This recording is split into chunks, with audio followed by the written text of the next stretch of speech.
Gálatas. Paulo, apóstolo enviado, não da parte de homens, nem por meio de pessoa alguma, mas por Jesus Cristo e por Deus Pai, que o ressuscitou dos mortos, e todos os irmãos que estão comigo, as igrejas da Galácia.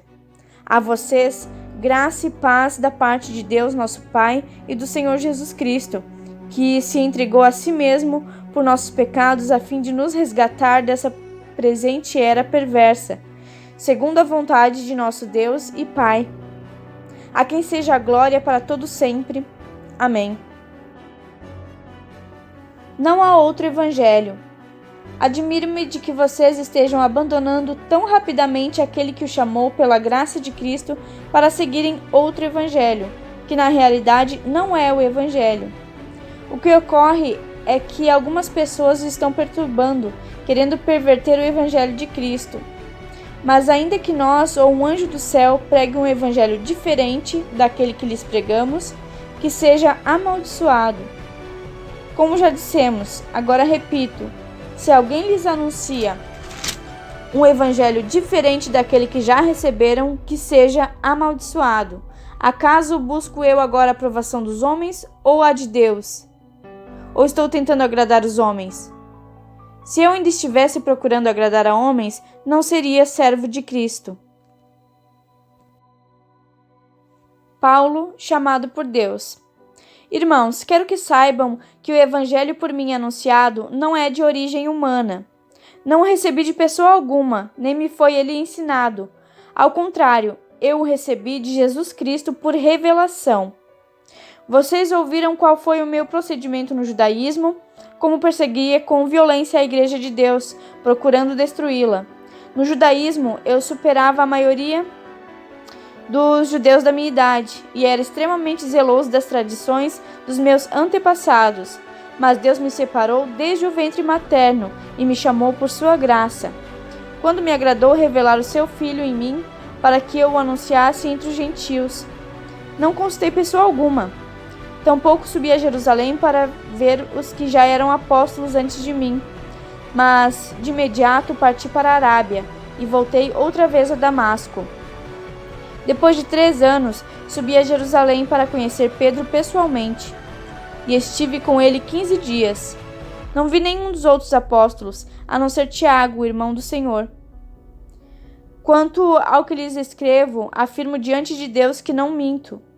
A seguir, fui para as regiões da Síria e da Sicília. Eu não era pessoalmente conhecido pelas igrejas da Judéia, que estão em Cristo. Apenas ouviam dizer: aquele que antes nos perseguia, agora está anunciando a fé que outrora procurava destruir, e glorificavam a Deus por minha causa. Paulo é aceito pelos apóstolos. 14 anos depois, subi novamente a Jerusalém, dessa vez com Barnabé, levando também Tito comigo. Fui para lá por causa de uma revelação, e expus diante deles o evangelho que prego entre os gentios, fazendo-o, porém, em particular, aos que pareciam mais influentes, para não correr ou ter corrido inutilmente. Mas nem mesmo Tito, que estava comigo, foi obrigado a circuncidar-se, apesar de ser grego. Essa questão foi levantada porque alguns falsos irmãos infiltraram-se em nosso meio para espionar a liberdade que temos em Cristo Jesus e nos reduzir à escravidão. Não nos submetemos a eles nem por um instante, para que a verdade do Evangelho permanecesse com vocês. Quanto aos que pareciam influentes, o que eram então não faz diferença para mim. Deus não julga pela aparência. Tais homens influentes não me acrescentaram nada. Ao contrário, reconheceram que a mim havia sido confiada a pregação do Evangelho aos incircuncisos, assim como a Pedro aos circuncisos. Pois Deus, que operou por meio de Pedro como apóstolo aos circuncisos, também operou por meu intermédio para com os gentios. Reconhecendo a graça que me fora concedida, Tiago, Pedro e João, tidos como colunas, estenderam a mão direita a mim e a Barnabé em sinal de comunhão. Eles concordaram em que devíamos nos dirigir aos gentios e eles aos circuncisos. Somente pediram que nos lembrássemos dos pobres, o que me esforcei por fazer. Paulo repreende a Pedro. Quando, porém, Pedro veio a Antioquia, enfrentei-o face a face por sua atitude condenável, pois antes de chegarem alguns da parte de Tiago, ele comia com os gentios. Quando, porém, eles chegaram, afastou-se e separou-se dos gentios, temendo os que eram da circuncisão. Os demais judeus também se uniram a ele nessa hipocrisia, de modo que até Barnabé se deixou levar. Quando vi que não estavam andando de acordo com a verdade do Evangelho, declarei a Pedro diante de todos: você é judeu, mas vive como gentio, e não como judeu. Portanto, como pode obrigar gentios a viverem como judeus? Nós, judeus de nascimento e não gentios pecadores, sabemos que ninguém é justificado pela prática da lei, mas mediante a fé em Jesus Cristo. Assim nós também cremos em Jesus Cristo, para sermos justificados pela fé em Cristo, e não pela prática da lei. Porque pela prática da lei ninguém será justificado. Se, porém, procurando ser justificados em Cristo, descobrimos que nós mesmos somos pecadores, será Cristo então ministro do pecado? De modo algum. Se reconstruo o que destruí, provo que sou transgressor. Pois, por meio da lei, eu morri para a lei, a fim de viver para Deus. Fui crucificado com Cristo, assim já não sou eu quem vive, mas Cristo vive em mim. A vida que agora vivo no corpo, vivo-a pela fé no Filho de Deus, que me amou e se entregou por mim. Não anulo a graça de Deus, pois se a justiça vem da lei, Cristo morreu inutilmente. Fé ou obediência à lei? Ó Gálatas insensatos, quem os enfeitiçou? Não foi diante de seus olhos que Jesus Cristo foi exposto como crucificado? Gostaria de saber apenas uma coisa: foi pela prática da lei que vocês receberam o Espírito? Ou pela fé naquilo que ouviram? Será que vocês são tão insensatos que, tendo começado pelo Espírito, querem agora se aperfeiçoar pelo esforço próprio? Será que foi inútil sofrerem tantas coisas, se é que foi inútil? Aquele que lhes dá o seu Espírito e opera milagres entre vocês, realiza essas coisas pela prática da lei ou pela fé com a qual vocês receberam a palavra? Considerem o exemplo de Abraão. Ele creu em Deus e isso lhe foi creditado como justiça. Estejam certos, portanto, de que os que são da fé, que são filhos de Abraão. Prevendo a Escritura que Deus justificaria os gentios pela fé, anunciou primeiro as boas novas a Abraão. Por meio de vocês, todas as nações serão abençoadas. Assim, os que são da fé são abençoados juntos com Abraão, homem de fé. Já que os que se apoiam na prática da lei estão debaixo de maldição, pois está escrito: maldito todo aquele que não persiste em praticar todas as coisas escritas no livro da lei. É evidente que diante de Deus ninguém é justificado pela lei, pois o justo viverá pela fé. A lei não é baseada na fé, ao contrário, quem pratica essas coisas, por elas viverá.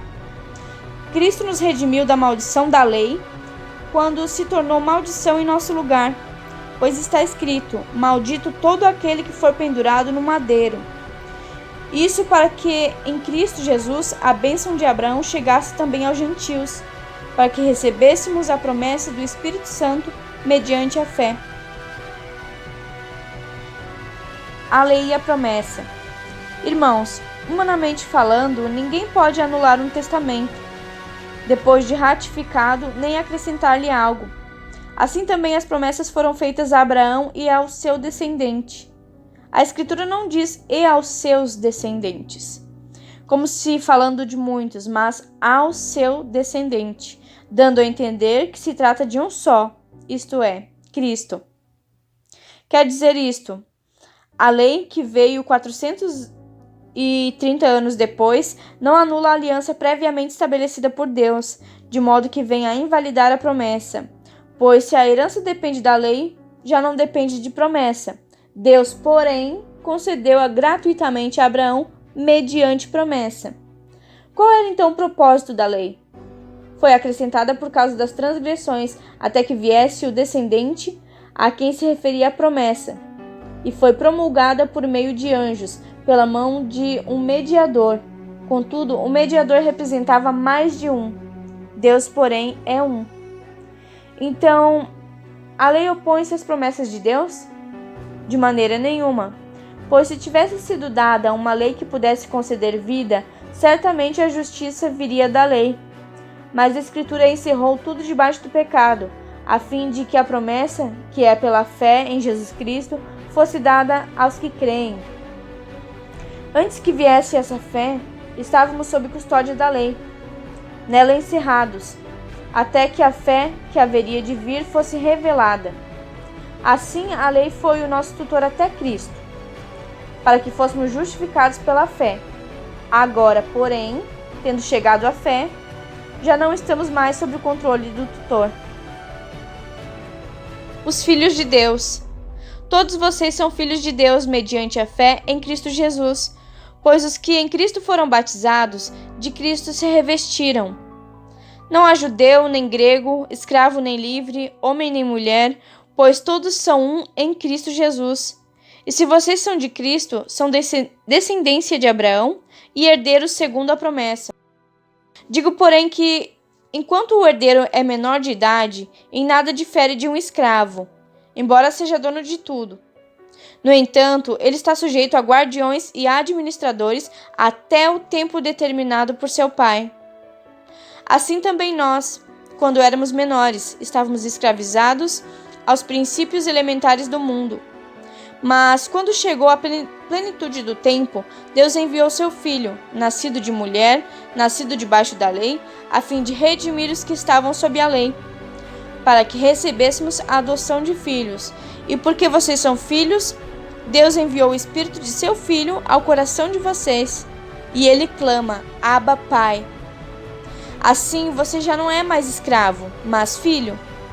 E por ser filho, Deus também o tornou herdeiro. A preocupação de Paulo com os Gálatas. Antes, quando vocês não conheciam a Deus, eram escravos daqueles que por natureza não são deuses. Mas agora, conhecendo a Deus, ou melhor, sendo por ele conhecidos, como é que estão voltando àqueles mesmos princípios elementares, fracos e sem poder? Querem ser escravizados por eles outra vez? Vocês estão observando dias especiais, meses, ocasiões específicas e anos. Temo que os meus esforços por vocês tenham sido inúteis. Eu lhes suplico, irmãos, que se tornem como eu, pois eu me tornei como vocês. Em nada vocês me ofenderam, como sabem, foi por causa de uma doença que lhes preguei o Evangelho pela primeira vez. Embora minha doença lhes tenha sido uma provação, vocês não me trataram com desprezo ou desdém. Ao contrário, receberam-me como se fosse um anjo de Deus, como o próprio Cristo Jesus. O que aconteceu com a alegria de vocês? Tenho certeza que, se fosse possível, vocês teriam arrancado os próprios olhos para dá-los a mim. Tornei-me inimigo de vocês por lhe dizer a verdade? Os que fazem tanto esforço para agradá-los não agem bem, mas querem isolá-los a fim de que vocês também mostrem zelo por eles. É bom sempre ser zeloso pelo bem e não apenas quando estou presente. Meus filhos, novamente estou sofrendo dores de parto por sua causa, até que Cristo seja formado em vocês. Eu gostaria de estar com vocês agora e mudar o meu tom de voz, pois estou perplexo quanto a vocês. Sara e Agar. Digam-me vocês, os que querem estar debaixo da lei, acaso vocês não ouvem a lei? Pois está escrito que Abraão teve 2 filhos, uma da escrava e outro da livre. O filho da escrava nasceu de modo natural, mas o filho da livre nasceu mediante promessa. Isso é, usando aqui uma ilustração. Essas mulheres representam 2 alianças. Uma aliança procede do Monte Sinai e gera filhos para a escravidão. Esta é Agar. Agar representa o Monte Sinai, na Arábia, e corresponde à atual cidade de Jerusalém, que está escravizada com seus filhos, mas a Jerusalém do Alto é livre e é nossa mãe. Pois está escrito, regozije-se, ó estéril, que nunca teve um filho. Grite de alegria, você que nunca esteve em trabalho de parto, porque mais são os filhos da mulher abandonada do que os daquela que tem marido.